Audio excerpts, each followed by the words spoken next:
Balaam was a prophet who tried to curse the people of Israel, but eventually failed. He is known especially for the episode in which God has opened the mouth of his mule and she spoke. The story of Balaam is recorded in the book of Numbers, but he is also mentioned in other Old Testament books, such as Deuteronomy, Joshua, Nehemiah, and Micah. In the New Testament, Balaam is also quoted, always negatively. Balaam was the son of Beor and lived in a Pedar, who was by the Euphrates River. It is difficult to know the correct location of this region. Some scholars believe she might be close to Aran, the same region where Patriarch Abraham also lived. Balaam appears in the biblical narrative in a context in which the Israelites were getting important victories. They had defeated the Amorites and conquered all the land of Aram. At that moment, they had positioned themselves north of Moab's territory. When the Moabites saw that the people of Israel were numerous and victorious, they were terrified. Then Balak, king of Moab, went to look for Balaam, a man known for being a seer.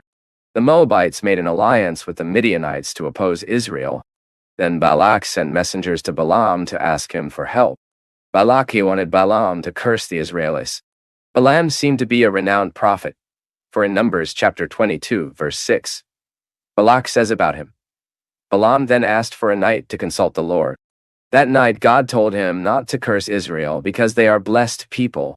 Balak's messengers communicated to him the Balaam refusal, but Balak decided to send other messengers promising great rewards for Balaam to curse the Israelites.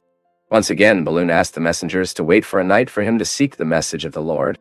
Then God authorized him to accompany the Moabites, but on the condition that he would say only what he would have to say. For the morning, got up, prepared his mule, and left with the Moab messengers. But Balaam's heart was perverse before God, that is, he left with intentions that displeased the Lord. Then the angel of the Lord placed himself on his way to prevent him.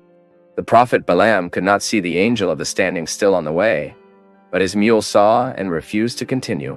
Ragged by the behavior of the mule, the prophet Balaam beaten her 3 times.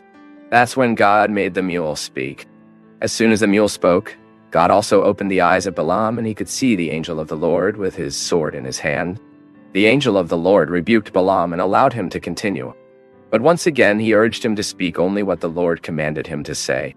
When Balaam met with Balak, he warned him that he could only say what the Lord put in his mouth. Then he was taken by Balak to curse Israel, but 3 times, instead of a curse, Balaam had to give blessings from the Lord over the Israelites. In the first prophecy, Balaam stated that he could not curse those whom God had not cursed. In the second prophecy, he stated that God was beside the Israelites, giving them the victory over the Moabites. In the third prophecy, the prophet Balaam spoke about the blessings God had planned for Israel. He also stressed that it would be damn anyone who rose for the purpose of cursing that people. In the fourth prophecy, he prophesied about the coming of a great conqueror who would come in the future and would overwhelm the Moabites and Edomites. This prophecy was fulfilled in David and also pointed to the even greater achievements of the Messiah, of which David's reign only prefigured. Then Balaam also prophesied the fall of other nations. After prophesying over Israel, Balaam said goodbye to Balak and returned to his land. But then he appears pilgrimage between the Midianites. It was then that he advised them to betray the people of Israel to the pagan worship of Baal Peor and prostitute themselves.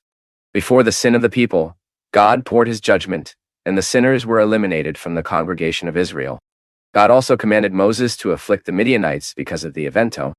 At the time, Balaam was killed along with the Midianites.